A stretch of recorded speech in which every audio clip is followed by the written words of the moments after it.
Hey guys, AuspiciousAussie here, and welcome to episode 4 of the San Marino Challenge. Now, today's episode is going to be a massive, massive game in terms of us pushing to win Serie D or win our group in Serie D. Of course, we're taking on Modena, who have throughout the season been the only real team that has been consistent enough to put up a challenge. As you can see, if we go into the league table here, we are currently in first position. We do have a nice little 5-point gap currently on Modena. So today's game it's massive, to be fair. The 5-point gap could extend to 8, or it could drop to 2. So yeah, like I said, it's going to be a tough game. We beat them earlier in the season 1-0, as I showed you last episode. But let's get into something else I want to show you first. We did have a youth intake, and I'll show you the selection info here. Not the selection info, the reports. We did actually get a couple of decent prospects in. We do also have this guy, but he is a winger. Apparently it says he's got good potential, but he is Italian with no San Marino nationality, so I don't think I'm going to sign him because we don't play with wingers, and I don't really feel like trying to convert him into a wingback. But we did get a few decent little prospects in. Is there a way for me to...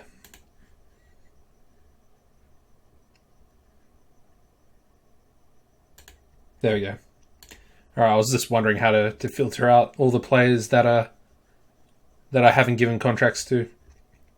Alright, so as you can see, we'll sort this by age. We've got a few players in. One player's already been called up to the first team. I think he's good enough at 15 to be challenging the 18/19-year-olds that we currently have to play. We have to play 3 of them in the first team, and I think he's sort of at this level. But these are the other prospects. I'll show you him at the end. So first of all, we have Alessandro Montanari, who is another centre midfielder. Pretty good. 3.5 star potential. Possibly 4.5. I mean, just overall, just good teamwork. Good passing, good technique. And he is San Marinese, so... I mean, he does have dual nationality, so hopefully that doesn't come back to bite the national team in the arse. But yeah, he's not too bad. We then have... Oh, no, that's not a player from the academy. Sorry, well, it's a player from the academy, but not coming in. We then have Buscarini, who is a goalkeeper, and he actually looks pretty decent. As you can see, again, another 3.5 star potential, possibly 4.5. 1.5 star current ability, but he's probably not first team quality. Maybe if he develops a little bit more, we could possibly see him either become backup goalkeeper or challenge for the starting role. I believe he's just San Marinese. No, he's not. He's also dual. Okay, well that could start becoming a bit of a problem. The next player, Daniel Bison. He's unfortunately just Italian. But I decided to sign him because, of course, we play with the 3 midfielders, or the 4 midfielders really, central midfielders with the 1 defensive midfielder. So getting him in, 3-star potential. I mean, he's got somewhat decent mental attributes and good natural fitness. We'll see what happens with him. I might just let him go at the end of his youth contract if he doesn't develop.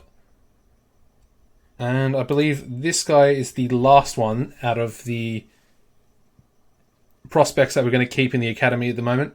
We've got Nicola Stefanelli, centre back, 4-star potential with a possible 5 stars if he does, of course, surpass his expectations. And, of course, 1.5 star current ability. Now, his mental attributes look really, really solid, but he is lacking a little bit in the strength and jumping reach department, as well as heading and, of course, marking. So he's got a lot of work to do if he wants to be a first-team player in the near future. He does just have San Marino nationality, so it's more than likely that he will play for the national team at some stage in the future, you would expect. But yeah, so they're the academy products. But the one player that I have brought into the team is Nicolo Fabri. So Fabri, as you can see, he looks really good.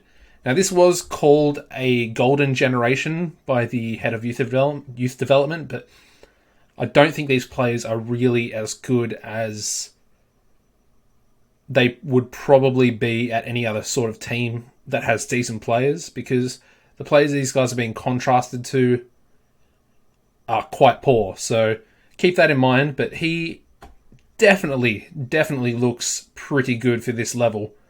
Now just turned 16. He has made his debut coming off the bench for about 10 minutes in one of the previous games. But as you can see, 2-star current ability, so he's already sort of good enough to an extent, especially with those first team rules that we have to play with. As you can see, really good attacking stats, 14 free kick taking as well, which I think is going to be something that we desperately need. I think our best at the moment is 11, so he'll probably be on free kick duty if he's ever actually playing. Decent little determination, flair, passing, and technique as well. He is a natural AMC, but we are retraining him, of course, as a centre mid, Mazzala. I believe he also... Oh, no, he doesn't. I thought there was more than one. I might have been mistaken, but he does also have dual nationalities, so again, that could be a bit of a stumbling block in the future. I mean, currently I'm not the national team manager, so it doesn't really matter too much. And the only reason for that is, if you were wondering, I want to try and earn the job in the future if it becomes vacant. Of course, there are little ways around that as well. I could just add a new manager to the San Marinese national team, then resign him and, of course, apply through this profile. Of course, the only profile, really. Now, that's kind of cheating, but to an extent, San Marino's expectations are always so low that the national team manager will very rarely either retire or leave or get fired. So that might have to happen in the future. Anyways, that's probably not going to be a focus for the first, say, 3 or 4 years of the series. Anyways, he's really good. Really happy about him. And he is currently on the bench. And he, as I mentioned, he of course made his debut just recently.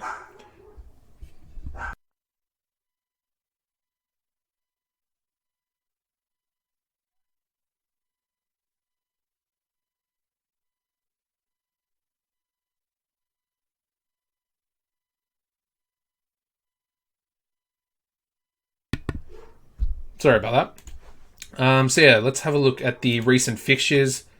Of course, the previous episode was the... Where are we? The Creamer game, the 1-0 victory in the previous episode. We did follow that up with a 1-1 draw at home to Fiorenzuola. Of course, at this time, I think they were second. If I could recall correctly from the previous episode. I did record that yesterday, so... Yeah. A pretty... I mean, it's a bad draw, but it's not really a season defining draw, if that makes sense, because of course they didn't gain any points on top of us. So yeah, one all there. They opened the scoring in the 7th minute, and then we had Conti scoring in the 48th. We then managed to beat Fanfula 2-1 away from home. Evaristi and Versalo, our goal scorers. Disappointingly, we could only manage a 0-0 draw away to Lentigione. I think that's how you correctly pronounce that name. We did bounce back, however, with a 3-1 victory over Axis Zola. Mingucci with a goal and Versalo with a brace. We also had Gori sent off there after the 3rd goal. Again, another disappointing draw in the next game. 0-0 with Pavia, and coming at home as well. So, as you can see, a couple of home draws. 0-0 home draw there. 0-0 home draw there. 1-1 home draw there. And as I mentioned, the 0-0 home draw there. So, the draws were starting to give Modena a chance. As far as overtaking us, I think it was probably this sort of period here was our worst sort of run, despite, drawing 3 games and winning 2. We were starting to slip up a little bit. I think the gap, it did close to about 2 points. And I think they had the chance to actually go over us if they won, but I think they lost that game. And then, of course, we sort of, in these next 2 games, we actually won. We managed to beat Classe 1-0 with a Gasperi penalty in the 77th minute. And the final game just played was a 2-0 victory over Adrenze, with our goal scorer being Evaristi, getting 2 goals in 14 minutes or 13 minutes. So pretty good so far. As you can see, the board confidence is really high. The club, or the chairman, just pumped in another £140,000, so the finances don't look too bad at the moment, but of course, honestly, they're still really bad. We're still losing a lot of money every month, and of course, the projection, while it looks better at 130 in the red, 130k in the red, it's still a bit of a worrying, problem that's lingering in the back of my mind. Anyways, we need to get promoted, so we're going to take on Modena here. We'll go through the lineup. Alright, so starting goals will be Pozzi. We're going to go with Salcuni, Gramizzi, and Bagnai as our 3 centre-backs. We're going to go with Mingucci as the right wing-back. Manolace will be the left wing-back. Really hasn't performed very well this season. Only comes into the team due to the injury to Marconi, of course, who's played a lot better. He's been more solid. He has no real defensive player has been outstanding. They've just been solid. Solid enough not to concede a lot of goals is the premise behind how they've performed.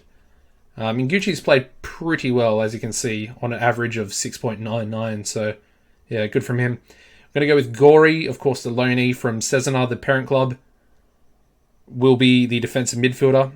And then we're going to go with a midfield trio of Evaristi, Gasperi as the advanced playmaker.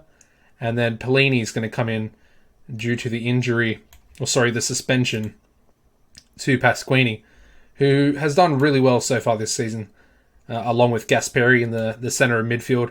So he's going to be a bit of a miss today, I think. And it puts our quality a little bit lower. I mean, Pellini's not match fit, but it does say that he's still a 4-star player, so make of that what you will. Then we're going to go with Vassallo up front, who does have 14 goals so far this season. The bench today will be Benedetti, Terenzio, Grandoni, D'Addario, Fabri, Conti, and Gavocci.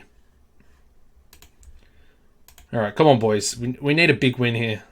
At the least, we need a draw. So, I'm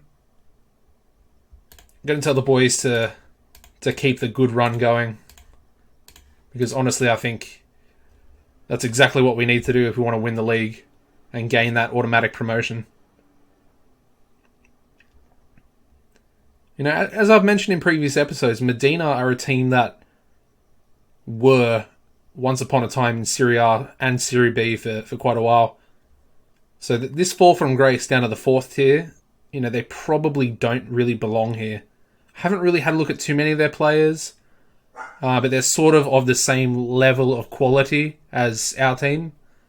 They have, a few good players, from the key players that I've seen, scattered throughout their team. It's a pretty boring first half. We have one highlight. Vassallo. Gori. It's a good save by their keeper. And that looks... Oh no, the highlight's still going. I thought that might be the end of it. Evaristi, Gori, Gasperi, Pellini. What can we do? Vassallo hits the post. Wow. I thought that might have been a cheeky little goal there, but as you can see, it's still pretty even. Nothing really to talk about. Definitely nothing in that first half. But we're gonna see what we can do. Vassallo is currently on a 6.4, so it's a little worrying. They put their free kick just past our post, which is a positive, I guess. We might make a sub. Alright, we're going to make a sub here. I don't really know what to do, to be honest.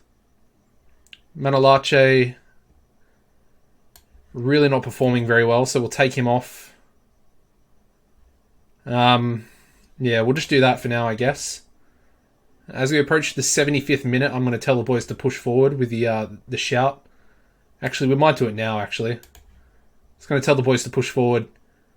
We've got to try and snatch a goal here, if we manage to. I mean, if we concede, that's going to be horrible, but Mingucci steals the ball away. Vassallo then gives the ball away even worsely. I don't even know if that's a word, but they have scored a goal. Damn it! We push forward and we get punished for it. And I mean, that's all Vassallo. He's on a 6.1 now. I'm taking him off. I don't even care. Just going to try and do a quick shout. Demand more. Come on, boys. Win the ball back. Oh, that's going to be full time. Alright, well that's... Yeah, this is a bad result. A very bad result. I mean, they've had 2 shots on target and they've scored a goal. We had 3, so we're not much better, but...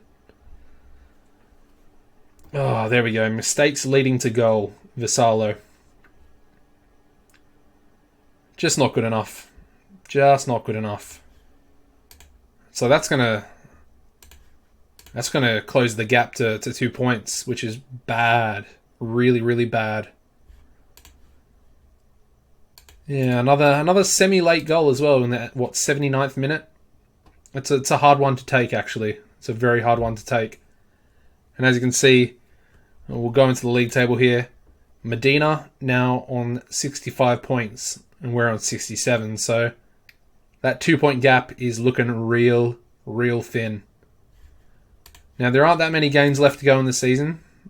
As you can see in the fixtures here, we've only got, 5 games left?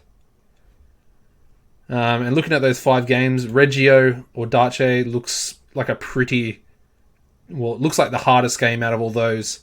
And it's away from home as well. So, I will come back with the last game of the season. We're going to verse Pergolatese. And we'll see what happens. Hopefully we're still at the top of the table because I just want to solidify automatic promotion, get into the 3rd tier of Italian football, and sort of, well, we'll see what happens next season if we do manage to get promoted. Thank you very much for watching, guys. Give the video a like if you enjoyed. Subscribe if you're new. And apart from that, take it easy. And I'll see you next time.